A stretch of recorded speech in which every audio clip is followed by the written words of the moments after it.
suite, on va retrouver notre Héloïse nationale. Elle se trouve du côté de Châteauroux, dans un lieu qui s'appelle le 9 Cubes. En fait, c'est une ancienne coopérative laitière qui a été transformée en pôle technique et artistique.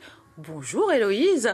Alors nous, dans notre émission, on va parler de bière, mais je crois qu'avec vous, on va boire du petit lait aujourd'hui.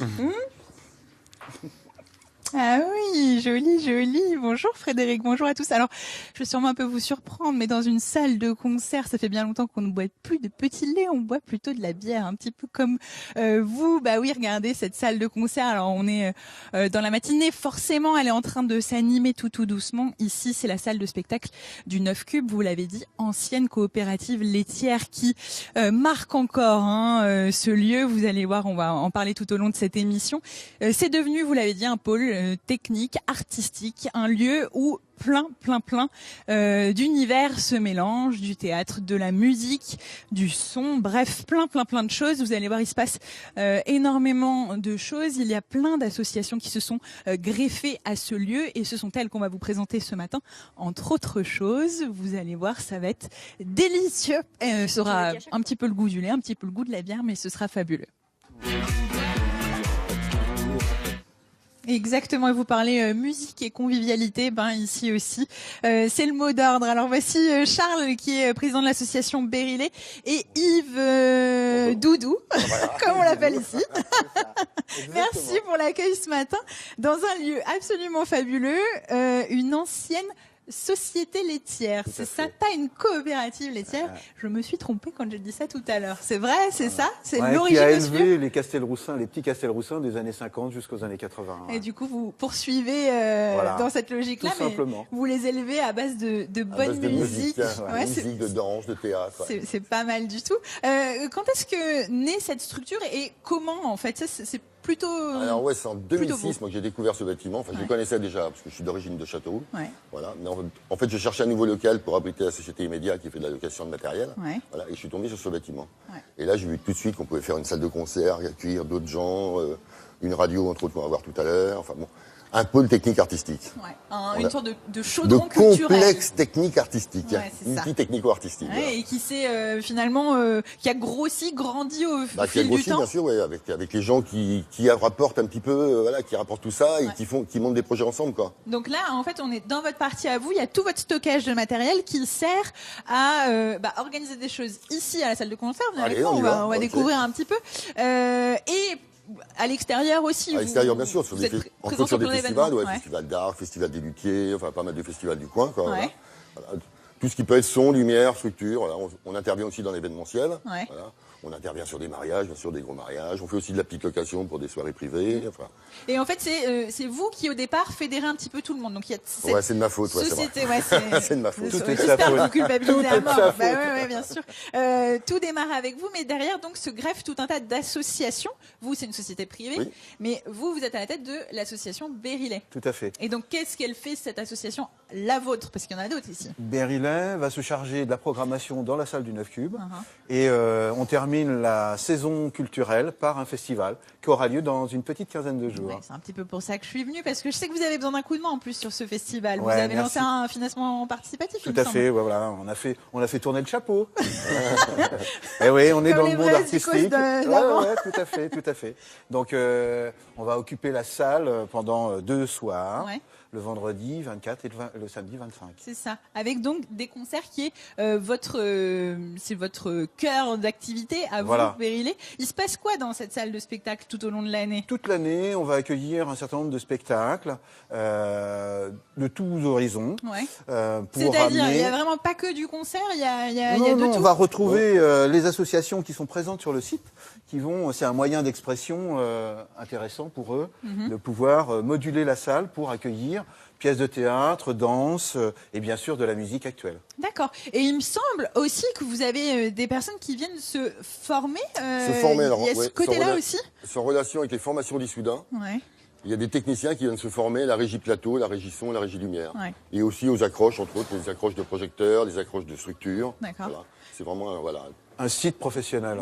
On a ce côté professionnel sur le site qui est intéressant pour des jeunes qui veulent découvrir le métier.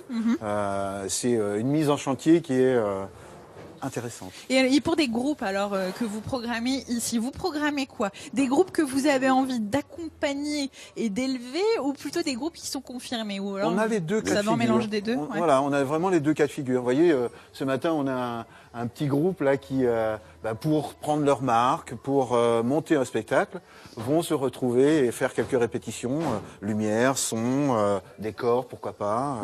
C'est une mise en chantier intéressante pour eux. Il y a des moments, il y a des résidences en plus qui sont... Il y a des résidences d'artistes, là c'est entre autres une résidence qui va durer 2 jours, mais il y a d'autres résidences qui durent plus longtemps, pour faire un travail de sonorisation, d'éclairage, de mise en scène. Caler un spectacle. Et on a aussi, vous allez voir tout à l'heure, un endroit aussi pour travailler plus l'accès théâtre, corporel, mise en scène, etc. Voilà. Ok, un petit mot, c'est un peu fourre-tout, mais un petit mot sur le Festival Bérillet de cette année. Quelques noms Alors on a la chance d'avoir l'OCNEP, un groupe qui se forme pour le festival, donc qui reprend un certain nombre de musiciens locaux. On va avoir Schizophonique, on va avoir Monty Python, on va avoir 2 soirées bien remplies. Ça marche. Cette année, on est plutôt parti d'ailleurs dans le genre fanfare. D'accord. On est en train de prendre un vrai virage, des ambiances plutôt style fanfare. Au regard de l'OCNEP qui va ouvrir le festival cette année. Ça marche. Je précise que les autres années, il y a quand même eu des sacrés noms qui sont passés ici. Je pense à Miossec, je pense à Pauline Croze, je pense au Scratchophone Orchestra qui était il n'y a pas si longtemps que ça en résidence ici, que nous on aime beaucoup à fond. Des artistes, c'est aussi des techniciens qui viennent accompagner ces artistes. Et grâce aux techniciens, on a accès à certains artistes intéressants. Donc vous avez cité le nom. La force du réseau finalement et de travailler tous ensemble. Un réseau humain. Exactement. Merci beaucoup à tous les deux. Justement, on va aller voir le reste de la troupe. Et Dieu sait qu'ils sont nombreux. Rendez-vous dans un petit instant, comme ça on va laisser bosser un petit peu tout le monde tranquillement. Oui, c'est ça.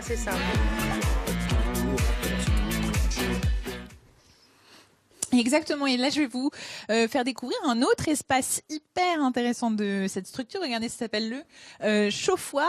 J'aime bien parce que c'est juste à côté, regardez, de ce petit plan de la société laitière. Il y a des petites marques comme ça du passé un petit peu partout dans ce lieu.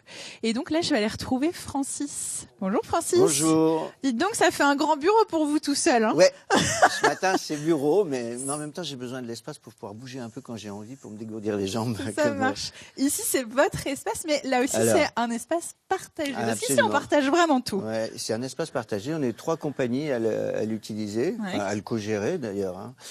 Donc la Besukuna Compagnie, qui est une compagnie de danse. Les 3 Cris, compagnie de théâtre, et la Bolita Compagnie, théâtre, qui est ma compagnie en fait. C'est ça.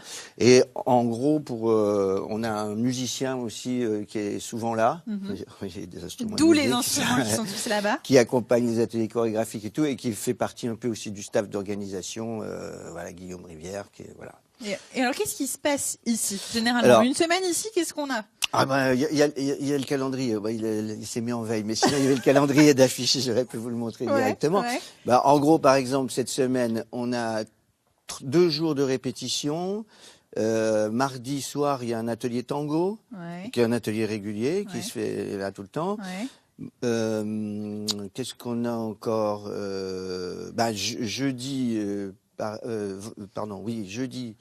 Il y a des répétitions, parce qu'il y a un spectacle ce week-end. Voilà, jeudi, on fait un peu de remise au point ici, et en même temps, on va travailler, je ne sais pas si vous l'avez découverte encore, la salle du 9 Cul, donc pour présenter. On y était juste avant. Voilà, pour présenter L'Amant de Pinter, donc une pièce que j'ai mise en scène en accompagnant des amateurs. Donc c'est clairement un spectacle pour accompagner des amateurs. Ça fait partie à la Bolita un peu de notre politique, c'est de travailler aussi en action culturelle. D'accord. Donc des gens qui veulent aller jusqu'à une réalisation, on les accompagne. C'est ça. En gros, ici, c'est un lieu qui est mis à la disposition, qui peut être mis à la disposition de plein de gens, que ce soit des professionnels qui peuvent venir travailler une création ici. Absolument. Ou des amateurs. Mais ça s'est fait, bien sûr. Et aussi, par leur propre initiative, des gens qui réservent la salle et qui font des pratiques culturelles ou citoyennes. On n'est pas fermé sur purement culturel. Et le but, en plus, c'est que vous mettez cet espace à disposition pour une somme assez modique. Voilà, à partir de septembre, ça va prendre 1 euro, mais ça reste à 9 euros pour les 4 heures. Franchement, c'est rien du tout. Voilà, il y a un peu plus de 20 euros pour la journée complète. Donc c'est quand même pas mal. Les pros, quand ils viennent, en général, ils prennent des journées. Il y a la cuisine, je sais pas si vous avez vu juste à côté, ouais, donc on peut rester là. Espace, ouais. Voilà, il y a possibilité. Voilà, donc c'est quand même assez. C'est aussi pour ça qu'on s'est mis ici. Mais ça fait pas longtemps finalement. C'était en 2018 que vous avez commencé à créer ce lieu en fait. On a récupéré donc le grand studio c'était un grand studio. Il y a la cabine d'enregistrement. Mais venez, on va aller voir. Là, comme ça. voilà, Ouais, cabine d'enregistrement qui est juste à côté. Repérer un peu dans l'espace. Très bien. Donc à côté, on a un petit studio d'enregistrement qui peut encore servir, c'est ça? Absolument. Ouais. Alors, donc là, c'est la cabine. Ouais. Vous avez le petit studio, en fait. Et là, vous voyez, avec la vitre, c'était le grand studio. On correspond avec à côté, en fait. Ça correspond avec l'immense salle, avec le chauffoir. Voilà, c'est ça. Le chauffoir était, donc, d'ailleurs, je sais pas si vous avez vu, c'est un peu équipé encore par rapport au son, tout ça, pour amortir, comme c'est béton ici. C'était dur. Et donc, il est encore câblé, donc il peut encore servir. Des groupes peuvent tout à fait continuer de faire demande pour venir y travailler. D'accord. Et pourquoi vous avez appelé ça le chauffoir? Alors pourquoi on a appelé ça le chauffoir? Parce qu'on cherche toujours un nom quand on ouvre un lieu.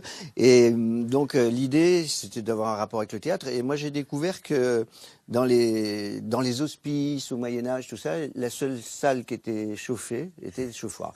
Et c'était la même chose dans les théâtres. D'accord. Donc on s'est dit, allez, tiens, le chauffoir, pourquoi pas. Ok, ça marche. On a parlé tout à l'heure en antenne de ce qui va se passer l'année prochaine, parce que vous êtes déjà en train de réfléchir à l'année prochaine.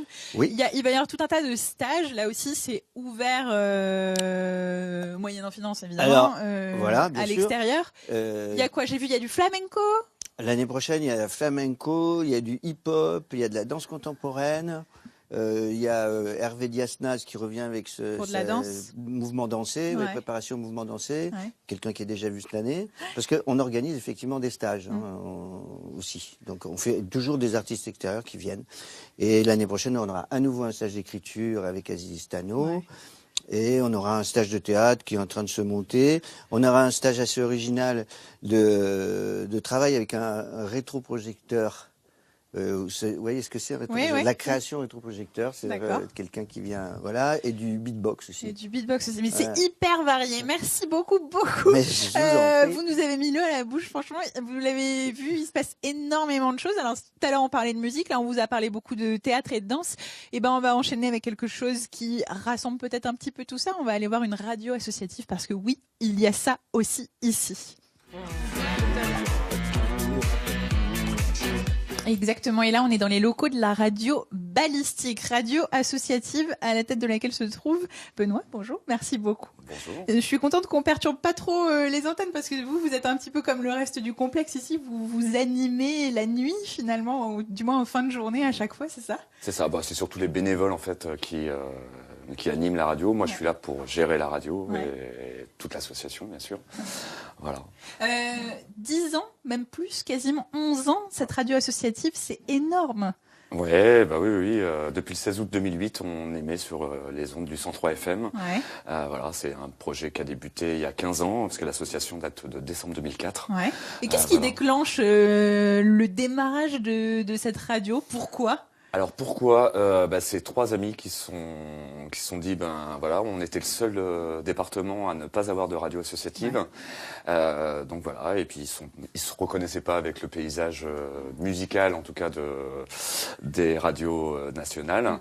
Donc voilà, donc ils ont décidé de monter ce projet auquel se sont greffés pas mal de gens et d'amateurs de musique en tout cas. Ok, alors justement, qu'est-ce qui se passe sur vos ondes quand on écoute Balistique? On a quoi au menu tous les jours? Eh ben on a toutes sortes de musique, mais c'est très large comme question. Différentes en tout cas, puisqu'on a décidé de faire la part belle aux labels indépendants, aux artistes aussi régionaux, aux artistes qu'on n'a pas l'habitude d'entendre sur les ondes des autres radios, mais on diffuse les mêmes styles, c'est-à-dire qu'on a 10 styles différents, de la musique française bien sûr, de l'électro, du rap, qu'est-ce qu'on a d'autre, de musique du monde, de la pop, du rock, du reggae. Voilà, du jazz et du blues. Et toutes les émissions que vous faites sont consacrées à la musique, ou est-ce que vous vous autorisez de sortir un petit peu de cette thématique? Alors non, il y a pas c'est pas que de la musique. Il y a aussi des émissions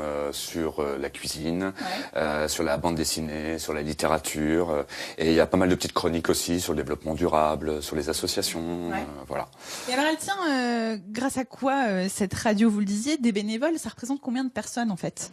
Alors ça représente entre 60 et 70 bénévoles. Ah oui, c'est énorme. Voilà, 2 salariés et un service civique. Ouais, bah venez, on va aller les voir parce que je crois qu'ils sont en train de travailler. Oula, je vais essayer de rien de casser au passage. Du coup, ça, ce sont vos locaux à l'intérieur finalement de cette structure. Est-ce que c'est intéressant d'être juste à côté de la salle de spectacle? La salle de concert, elle est juste à côté, en fait, de l'autre côté du studio. Qu'est-ce que ça vous apporte d'être dans ce complexe finalement? Eh ben nous, ça nous apporte d'avoir, quand il y a des concerts, on peut avoir les artistes en direct. Ouais, ça c'est chouette. Voilà, on peut diffuser aussi les concerts. Alors ça arrive très rarement puisque les artistes sont pas très chauds pour diffuser en direct parce que s'il y a des soucis techniques ou des choses comme ça, ils préfèrent souvent réécouter ce qu'ils ont leur performance en live et s'assurer que c'était vraiment bien. Voilà. Et puis après ils nous renvoient le son et on peut diffuser les concerts. Ça marche. Mais je sais que là avec le festival Berillet qui approche, vous allez, je crois que vous allez faire aussi une grosse émission, 4 heures de live, vous m'avez dit tout à l'heure. Alors 2 heures chaque jour, c'est-à-dire 2 heures le vendredi et le samedi, de 19h à 21h. On va accueillir les artistes qui sont présents sur le festival, les partenaires du festival et puis aussi les organisateurs. Voilà, pour expliquer aux gens comment ça va se passer, comment on organise aussi un festival ou un concert. C'est aussi important. Voilà. Finalement, vous portez quel regard sur un lieu comme celui-ci, dans une ville comme Châteauroux? C'est énorme. C'est énorme d'avoir un complexe comme ça. Et je suis pas sûr qu'en France, il y ait des complexes comme ça qui existent avec une salle de spectacle, une radio, des compagnies en résidence, des studios d'enregistrement. Voilà. Donc, je suis pas sûr qu'il y ait beaucoup de villes en France qui ont ce genre de complexe-là, en tout cas. En tout cas, moi, ce que je trouve assez remarquable, c'est qu'il y a des ponts entre toutes ces structures. En tout cas, j'ai l'impression que vous communiquez super bien, que c'est harmonieux, que l'entente est parfaite, parce qu'il pourrait y avoir des structures comme celle-ci et que je sais pas, la mayonnaise prenne pas. Ici, j'ai l'impression que voilà. Tout le monde arrive à coopérer avec tout le monde et je trouve ça fascinant en fait. Vous êtes d'accord? Oui, bien sûr. Et ça tient à quoi ça? Ça tient parce qu'on était aussi dès le départ pratiquement de la création de cet endroit, puisque en fait les locaux ont été achetés en 2006, si je me rappelle bien, et nous on est arrivé dès 2008. Donc on était aussi dans la mouvance de la chose, et puis on se connaît depuis des années avec les propriétaires du lieu en tout cas. Donc voilà. Ok, ça marche. Bon, j'ai envie de vous souhaiter longue vie à Radio Ballistique, mais je crois que vous vous en sortez très très bien jusque-là. 11 ans d'existence, je trouve ça vraiment remarquable pour une radio associative. Sans publicité, surtout. Et sans publicité? Voilà. Aucune? Il y en a quand même un petit peu, mais c'est des publicités d'intérêt public. D'accord. Principalement. Ça marche. Merci beaucoup. Je vous laisse retourner bosser parce que je vois que les garçons, ils sont en plein montage et en pleine fabrication des playlists. Donc, bonne continuation. N'hésitez pas à aller sur 103 FM pour les écouter ou ballistique.fr. Il y a, vous l'avez dit, plein de musique très, très intéressante à aller écouter et plein de programmes aussi faits par des bénévoles très, très investis. Eh bien, merci ma chère Héloïse pour cette belle expertise balistique et musicale. À tout à l'heure. Oh yeah. C'est ça, mais comme les instruments sont pas encore branchés, je pense que c'est parfait, c'est l'idéal et c'est le moment où je vais pouvoir taper sur ce clavier sans abîmer les oreilles de qui que ce soit. Vous avez vu, j'ai grappillé de l'espace à chaque fois et je suis maintenant sur la scène. Ça va bosser aujourd'hui, évidemment. Moi, ce que je voulais vous rappeler, c'est ce festival Berillet qui aura lieu les 24 et 25 mai. Il y a un financement participatif en cours sur Hello Asso. N'hésitez pas à y aller pour les soutenir. C'est pour l'avenir justement de ce festival, c'est pour le pérenniser, faire en sorte qu'il existe encore l'année prochaine. Donc ça, c'est très important. Je vous encourage également à aller voir le chauffoir, surtout à aller prendre des infos. Il y a un autre festival qui aura lieu un petit peu plus tard. Ce sera cet été 4, 5, 6 juillet et ce sera tout un festival dédié au théâtre. Il me semble, il y aura des infos à aller chercher soit sur le site internet du 9 Cube, soit sur les réseaux sociaux. Et 2 dernières infos, un spectacle de théâtre ce vendredi qui s'appelle L'Amant par une troupe amateur et du jazz, ce sera samedi soir aussi. Bref, vous l'avez vu, il se passe énormément de choses ici. Je vous encourage à aller prendre des infos sur Internet et à aller trouver votre bonheur parmi tout ce qui se passe ici.